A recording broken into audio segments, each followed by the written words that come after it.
Assalamualaikum. Selamat tengah hari. Hampa selamat tengah hari hampa. Kak nampak sesuatu. Hampa mai, hampa tengok ni, tengok hampa. Bukan senang nak masuk noh. Tak kasut tak bawa hari ni. Kak nampak sesuatu hampa. Ni hampa tengok ni. Ni Kak nampak sesuatu noh. Assalamualaikum ya Nabi Ilah. Inilah rezeki untuk aku. Okey ni Kak nak ambil noh. Kak nak ambil pokok ni. Noh hampa jangan lupa komen. Jangan lupa komen siapa nak, hampa bagi tahu hampa nak.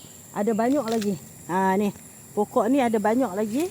Hampa tengok nak naik kat atas bukit. Atas pokok ni bukan senang noh. Tapi macam gagah. Siapa nak gagah macam Kak tolong minum jus halban. Hampa tengok ni. Dekat pokok ni banyak lagi. Tu, naik sampai kat atas. Dekat pokok ni banyak lagi hampa. Okey hampa, sampai setakat ni saja Kak boleh tunjuk. Jumpa lagi dengan Kak Assalamualaikum. Bukan senang nak masuk hutan. Jumpa lagi dengan Kak Assalamualaikum.